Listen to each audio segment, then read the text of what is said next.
Hi, I'd like to talk about the goddess uh, known as many different pronunciations, Eostre, uh, Eostre. Um, it's what a lot of pagans call the spring equinox for some reason.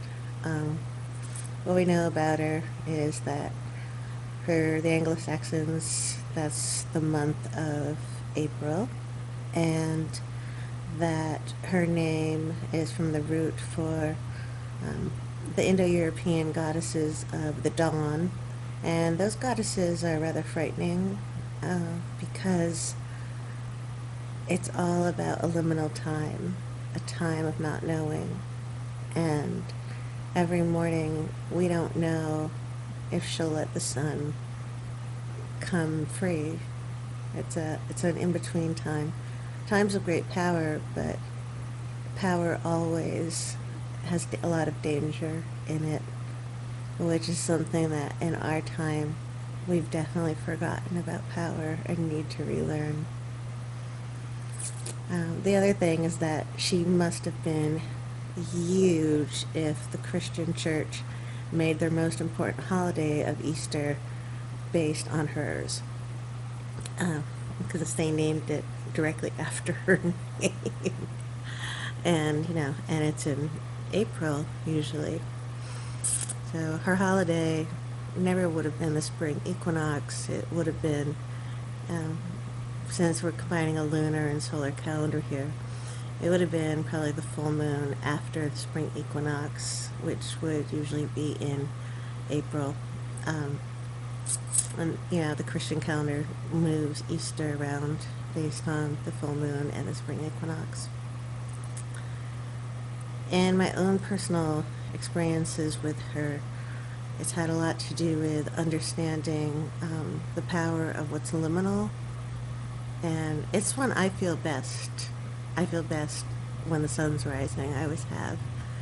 If I was younger and I'd stayed up all night or whatever, I remember walking across the East River from Long Island City to where I lived in Greenpoint or Williamsburg, and watching the sun rise.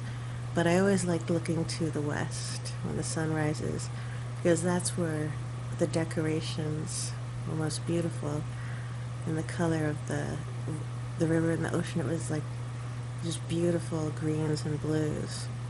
And then when I started doing all my devotions, very early in the morning, 3 to 6 in the morning outside, I always looked to the west, and the sky sometimes was just magnificent in how it was lit up.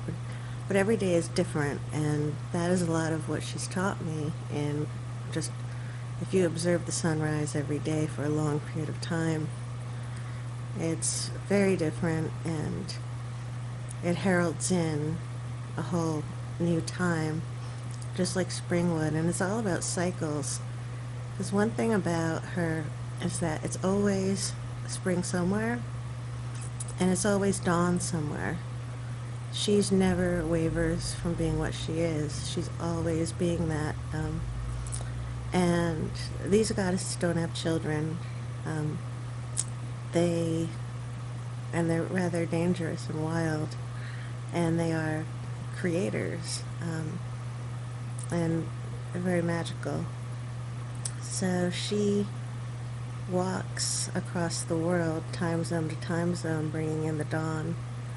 And when I see her, it's dark hair streaming out behind her. She comes over the horizon in the east, and the sun's not here yet. It's just that gray gloom.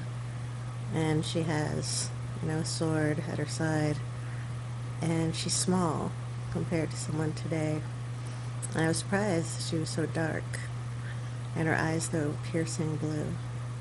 And she just walks through the world every day, whether or not people notice. And it used to be everyone noticed. That's when everyone woke up. And now she's still does it, whether or not we care. But we should care. And as far as spring, it's the same thing. Just a cycle, which is so powerful.